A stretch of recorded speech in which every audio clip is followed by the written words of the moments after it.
Hey guys, this is Doc Neo and welcome back to my channel. This is the first time that we are going to make this kind of video, or baka start natin ng bagong series. It's all about fountain pens and stationaries and journaling and stuff. So I'm a beginner, sabi nga first time ko guys. Let me just give a background. I started to get fascinated over fountain pens. And what I did was order a few cheap ones sa Shopee. This is around mga less than 100 pesos. Ganito mga fountain pens. And I really enjoyed the experience. So, na-start ako maging fascinated about it. So, I discovered this cheap fountain pen that I got from Shopee. Yung ano pala niya, parang knock-off siya ng this is actually parang a copycat of the Laney na brand, yung Laney Safari. Wala lang siya ng Laney brand dito, pero ganito yung form factor niya. So, ayun, I was looking for after this, try to level up yung talagang mga branded na fountain pens. Pero syempre nasa affordable level pa lang tayo.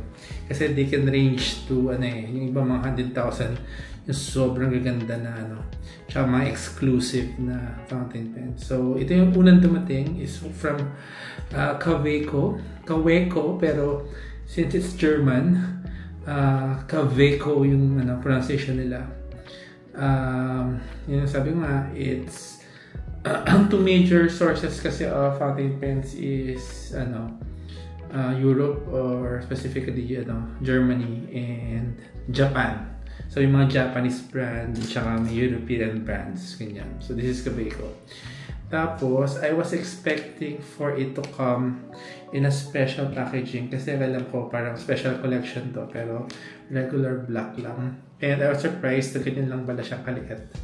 Kasi parang packet edition pala. It came with some documentation, parang certificate, a little bit of history of the brand, and of course yung manual. So set it aside. I also ordered parang a clip. So ayan, gold clip yung pinili ko kasi bagay dito sa hindi nating fountain pen. So open it. So dalawang klase siya ng at iba't ibang may gold, may silver, parang yan. So ito yung pinili ko, parang gold. So it's very nice. Okay, yung Kaweco. Tapos yung kanyang logo, it says Germany. And ayan, hindi ko mabasa yung established ni data, but this is the clip guys, which we will attach later. And then ito na. Wow. So, ang ganda ng color niya. This is the apricot pearl. So, Kaweco Sport Collection. Plastic siya. Very lightweight. Ayan. So, apricot siya. Tapos, ito yung cap niya. It opens. Mga 1 and 3/4 turns. And look at that. Ang ganda nung kanyang nib. So that's the nib guys. So kasi sa peke parang regular ganyan lang siya, pero this is a gold plated steel nib. Ayan. Tapos ano ba nakasulat? Wait lang. It's EF, nakalagay extra fine. So yun yung tip size na nib size na pinili ko. And ayan, you can post it like this. Post and turn kapag nilagay mo yung cap. So, ganyan siya. Very nice. I really like the color. Ayan. So, paano ba lagyan ng ink? So, what's inside is, I think meron siyang kasamang there. Meron siyang cartridge. Ayan. So, international small or mini cartridge ata ito because you don't have to worry. This is color orange by the way. Nagusto ko gamitin for a while. But I've got lots. Oh, hindi pa na siya ka-size.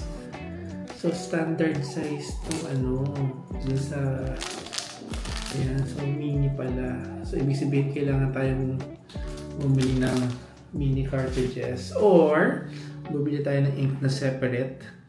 Tapos parang ano ang tawag, may converter yung tawag nila to. Ang converter guys is something like this.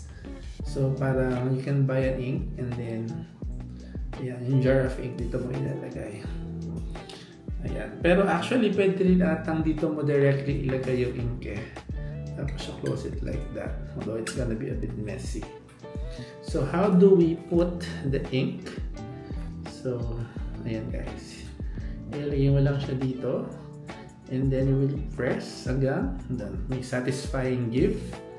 And you can actually squeeze ng konti. Ayan. And you just wait for a few minutes for it to go down. So i-wait po na natin to. Okay. And then